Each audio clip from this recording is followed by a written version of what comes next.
So, welcome to our next talk by Curtis Stanier. And I guess most of our attendees had a lot of encounters with the company Curtis is working at, because at least me, I ordered a lot of food in the last couple of months. So Delivery Hero is definitely in our minds for some time now and will still be there, I guess. And maybe we also have some eagle-eyed attendees with us who recognize this room. So Curtis and Nikki are coincidentally living together. So you don't have to be confused. It's the same room. Curtis, it's a pleasure to have you with us. Welcome at the Digitale Leute Summit 2020. And without further ado, I would like to hand over the virtual mic to you. The stage is yours. Have fun with your presentation. Wonderful. Thank you so much. It's a real pleasure to be here. I think we're incredibly lucky in our community in the tech and product world to have such a kind of open and transparent group of communities that we can have these events together. So hi everyone. I'm really excited today to talk to you about 6 diagrams I use to explain product management concepts. 20 minutes is not a long time to go through 6 concepts, I'm sure you're aware. But I think the great thing about these diagrams is there won't be new concepts to you. These will be concepts you've come across before. What I'm really keen to do is give you some visualizations that you can use with your peers, your colleagues, your team, your leadership and your stakeholders to help articulate a little bit more about what we do in product management. So I really hope that's helpful for you. Before we dig into them, a little bit about me. So on the professional side of things, I am a group product manager at Delivery Hero. So I lead a group of teams that we call Client Foundation, looking after things like design systems, mobile infra, front-end infra. Prior to that, I was working in product management at HelloFresh, particularly focused on retention. And then prior to that, I was working in enterprise IT.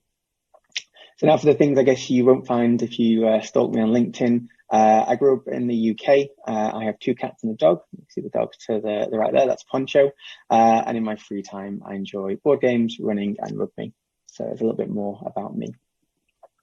Okay, let's dig into those 6 diagrams. So first of all, the first one I want to talk about is one that I call the product manager bottleneck. And this essentially is something that I was guilty of, particularly early on in my career.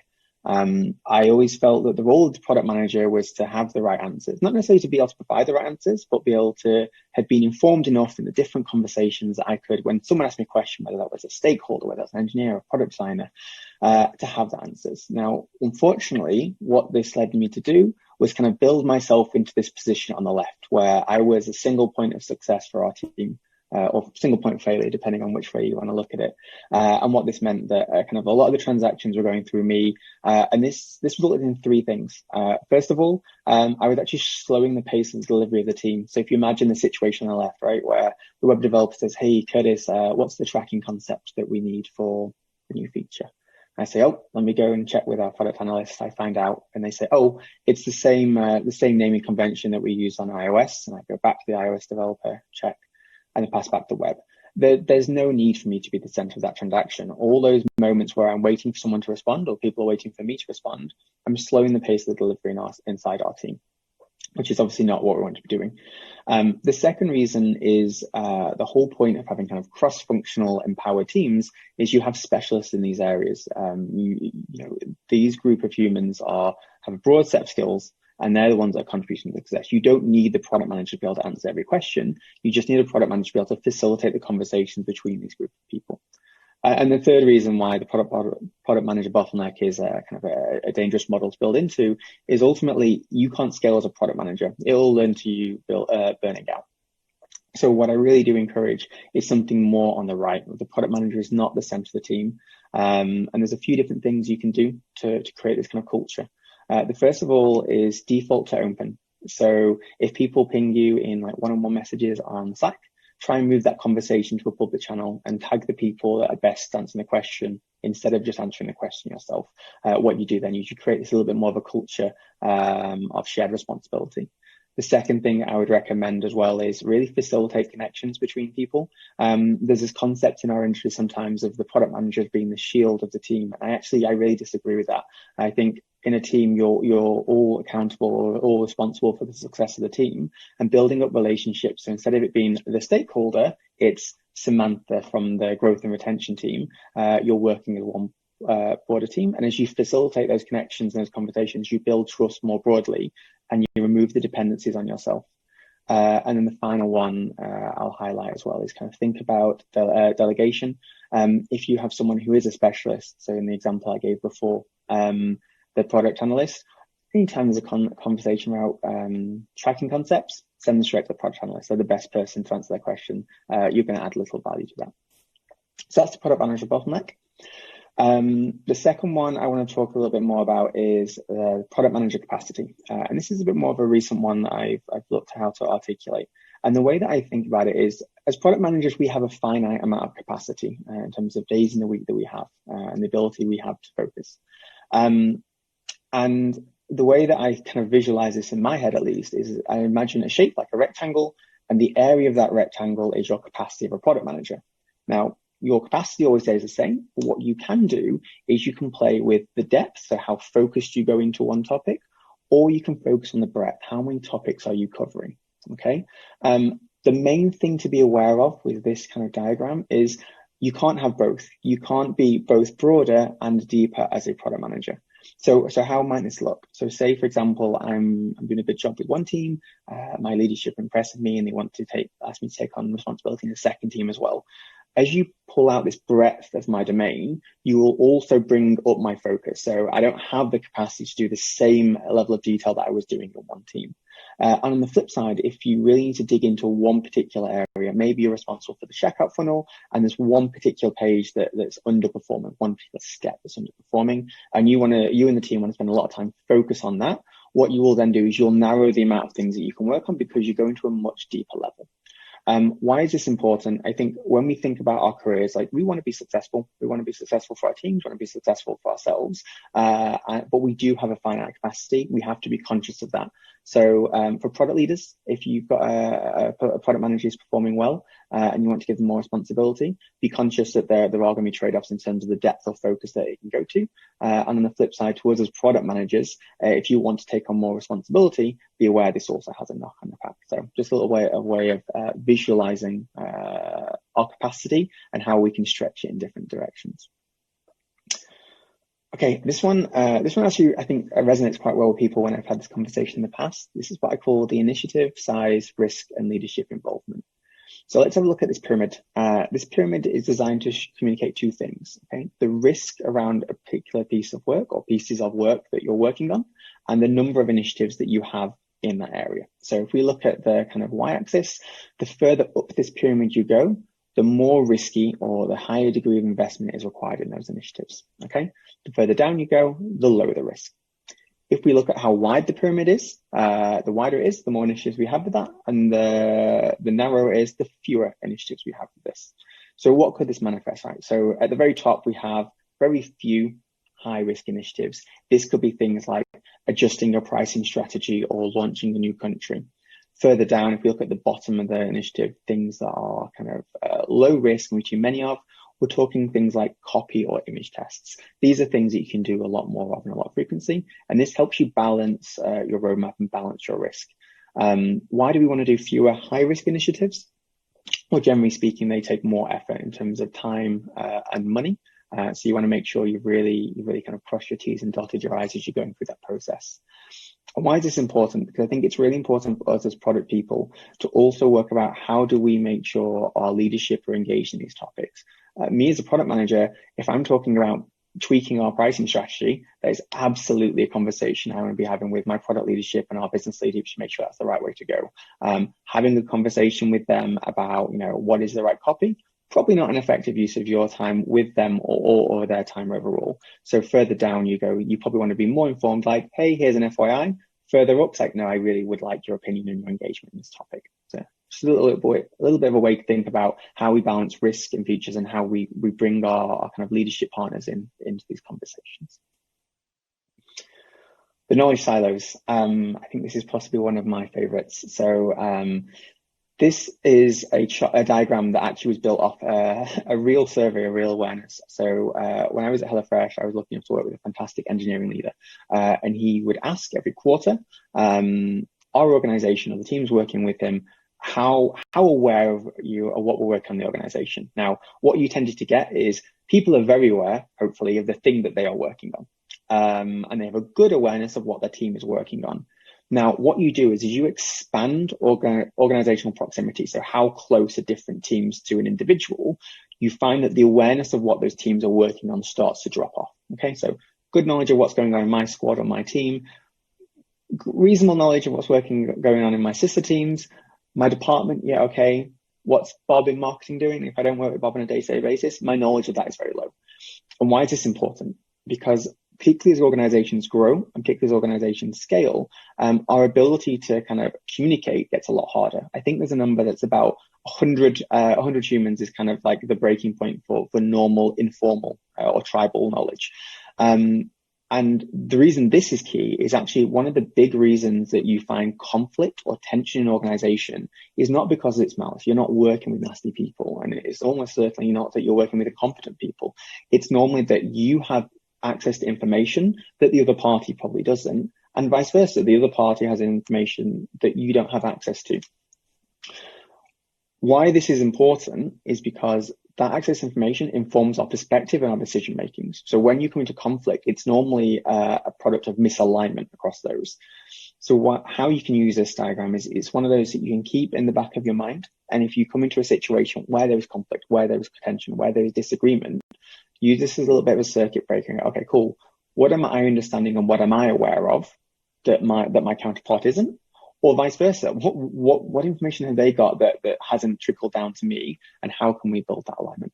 It was a really interesting diagram. I'm always a big fan of this. Okay, delivery size throughput. So delivery size throughput is similar to the one I mentioned to you before about the initiative risk size and leadership involvement. This is really about thinking of what is coming through our product development pipeline. And that product development pipeline is both discovery and delivery. Okay, what can happen is sometimes as product managers, we can end up with a pipeline that looks a little bit like the one on the left. Okay, big chunks, that MVP that just has those couple of extra things in their scope. And what you tend to get then is you get a development funnel that is can be quite slow. Right? You get this drip. And the problem with this is these tend to block everything else behind it. And why is that a challenge? Because we want to deliver small chunks, ideally that we can learn from and then we can iterate on. And the bigger these chunks get, the harder it is for us to do that. And the harder it is to kind of go through those feedback cycles that are so important in agile. On the right-hand side, however, this is a little bit more thinking about how do we break these down. You're always going to have those big things in our backlog, right? There's going to be some big refactoring or migrations that we're going to have to do, but we're looking for opportunities to do smaller chunks of work so you can have this constant flow of delivery. The other place this really helps as well is when you go into, for example, you're doing Scrum, you're doing 2-week sprints, having a few small things to share, a medium thing to share, and then every few sprints having something bigger to share, you really start to build trust with your partners across the organization because they're seeing this process of constant delivery that tech and product are trying to advocate for. So this is just a little bit of a way to think about what that throughput is for you. If you want a really quick and dirty way of doing this, I've done this in the past, is I mapped out the size of all the stories that were going through our sprint, and you can see how these are broken down. It's not a one-to-one, but it's a nice way to do a quick sanity check or quick benchmark in how big these topics are. The other way you can sanity check it as well is if you, in your sprint demos and reviews, look at the things that you're demonstrating to your peers and to your colleagues, and just try and work out how big each of those were. And hopefully you can tweak it to have a few small ones, one medium-sized one, and every now and again a bigger one. Okay, coming into the final one, it's one that I call segmentation value. I think one of the big mistakes I made early on in my career was trying to solve users' problems. And it's like the way that I imagine I could solve a problem would be applicable for all users, and a change that I made would, dramatically increase conversion rate or whatever that metric was that we were chasing. What you tend to find is when you make changes, you will have groups of customers that something will underperform with, and groups of customers that something will underperform with. Okay, and I'm being particularly vague now about groups because groups can be anything. They can be where they are in the customer life cycle. Are they new or returning customer? Are they returning in their first few weeks, or have they got hundreds of orders with you. They could be device type. Are you accessing through the native app or desktop web? Could be country-based, could be demographic, any of those things. I don't have an easy answer to that. It really depends on what you're working on. But those groups, when you look at a particular piece of work that you're doing, you will tend to find that some of those groups underperform and some of those groups overperform. And why is this important? Well, if you take kind of experiment A on the very left-hand side there, you will see that overall, this experiment, whatever it was, has done well, but segment B has underperformed. If you just roll out this particular learning, what you will find is you're actually leaving some money on the table there.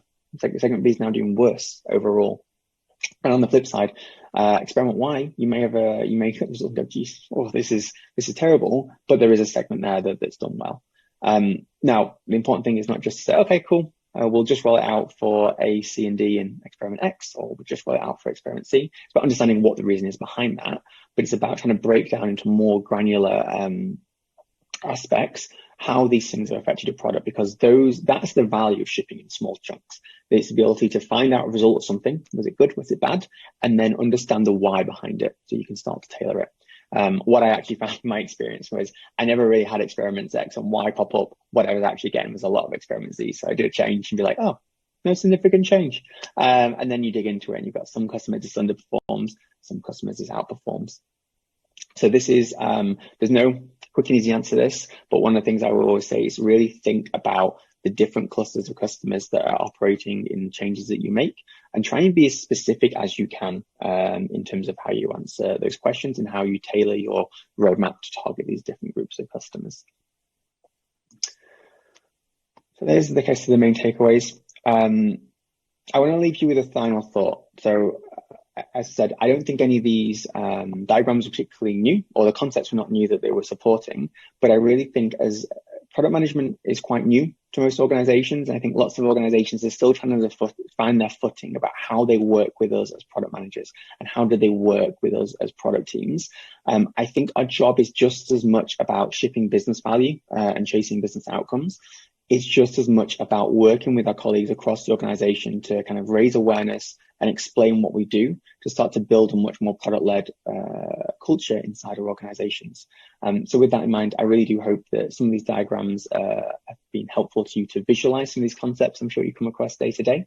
And you can use them with your colleagues, with your teams, with your stakeholders, with your leadership to help articulate in these conversations. After this, I will make sure that there is a link available that you can go and steal and utilize these diagrams as you see fit inside your organizations. So yeah, that's it from me. Thank you very much for this opportunity. And then I guess I'm opening up to answering any questions. Exactly. Thanks a lot, Curtis, for your insights and the templates and the approaches. So I'm sure we have some questions from our attendees. So I'm asking Thomas, what would be the first question? Yes, indeed, we have questions from the chat, and we have a chat regarding slide 1. The question is, how do you take care of still getting the knowledge information when people speak directly with each other about a specific topic? For example, like the mentioned analytics example. That's a really great question. So the first thing I would challenge is like, do you need to be in that conversation? Is that knowledge that is going to be helpful for you as a product manager building context in organizations? So in terms of the tracking concepts, at least in the organizations that I'm working in, I don't really need to know in detail what those tracking concepts are. There is very little value add for me as a product manager, focusing my limited capacity, call out to the second diagram there, on that. There is absolutely value of you spending your time working closely with stakeholders to understand that concept, that context, and share that with your team.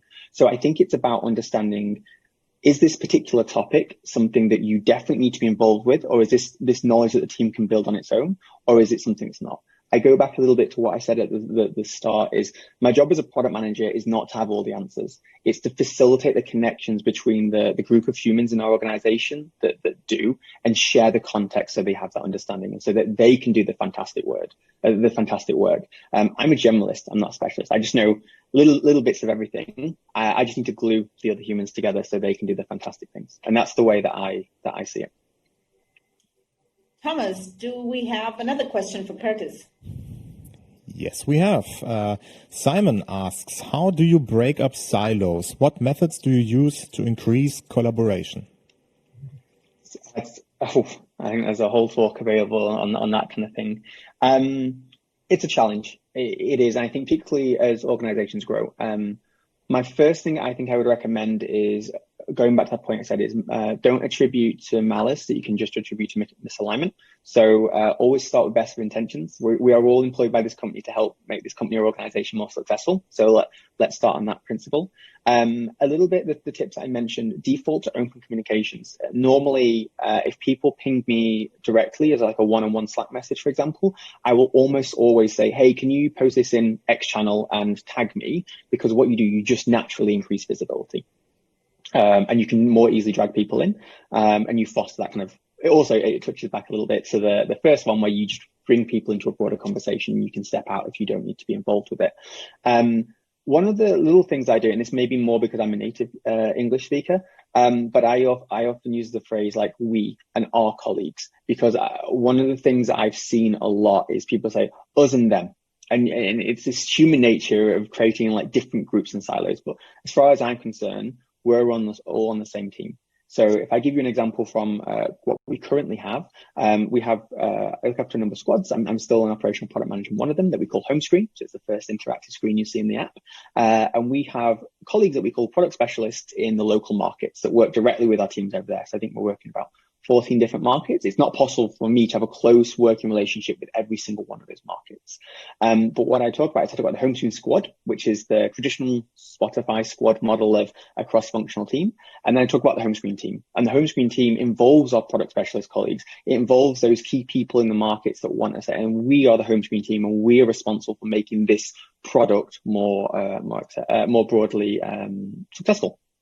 So I think these are some small things you can do. The other thing as well is just push communication out. That knowledge management and document trackers is a whole separate topic you can do on this. But I think there's a couple of things I remember at HelloFresh we did in terms of how we communicated out from the product teams. So we had bi-weekly update packs, which were essentially just a slide deck that would update every 2 weeks. And there was a folder and everyone had a link to that folder and they could jump in and get details and they can comment on them. Always, my pro tip, if you use Google Docs inside your organization, unless there is a particular reason a document should not be public, default to open. So change the sharing settings to open and commentable, probably not editable because you don't want people tweaking everything unless it's kind of gone through you necessarily. Open for everyone to search, and commentable. What you do is you just position everything as much more transparent. And I think that's the main first is get people into this mindset of transparency, and then go from there. Probably my key starting tips. Yeah, I guess the topic of communication and collaboration, especially now where everyone is remotely working, is probably even more important than before, right? I can completely sign that statement. So Thomas, do we have maybe one final question for Curtis? Yes, we have one final question, maybe with 2 parts. The first part is, how can people get hand on the visuals of your talk? And the second part is, how often do you order food at Delivery Hero? Great question. So the first one, I think we have the ability to upload these slide decks into the tool you're using to watch this, which I think is fantastic. I'll also make sure I can make the slides available as PDFs that you can download as well. There's also a Medium article that has 5 of these in, and there'll be another Medium article coming up on the capacity one, which I think warrants its own dedicated one, at least with some of my recent learnings. The second part of the question, how often do I order food from Delivery Hero? This is a fantastic question. So Delivery Hero actually no longer operates in Germany. So last year we sold our German operations to takeaway.com. I primarily work with our APAC countries, a couple countries in the Nordics as well, and some in Eastern Europe. I will be honest, it is definitely a challenge not being able to use my own product.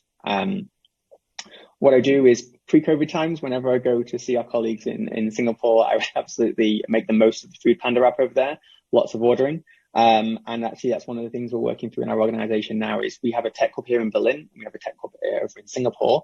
How do we get ourselves closer to our product?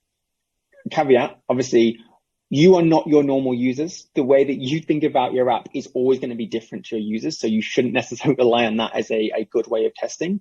But there is definitely a degree of empathy you can build with your users when your food is late or you could stumble across those bugs in the app. So I think one of the initiatives at the moment that our leadership are pushing is ordering food for our colleagues in different offices. So use a central company credit card for those meetings. If you've got colleagues in, say, Sweden and they have a meeting, we order food on their behalf. We go through the checkout process and all the challenges that may or may not entail, just to kind of get our hands on the product a little bit more. But yeah, it's a great question. One of my favorite things actually in terms of getting feedback for products, when I was at HelloFresh, my mum signed up for HelloFresh. I used my mum all the time for testing because my mum was a kind of a great demographic, not technically literate at all. So I would use to send her prototypes. So that was the other way around, is get your parents to use it. Yeah, that will be a good challenge for everyone. Thanks a lot, Curtis, for the presentation, for the insights. We wish you all the best and hope to see you sometime soon here at Digitale Leute. And now I'm happy to announce that next up we will have a guest host. It's Annalena Kümpel, and she will interview Angelina from Köln Business and Jan Koos from Railslav. They will talk about the collaboration between governmental administration, one could say, and a tech company. So this will be very, very interesting. And now, Curtis, all the best. Thanks a lot, and see you later, guys.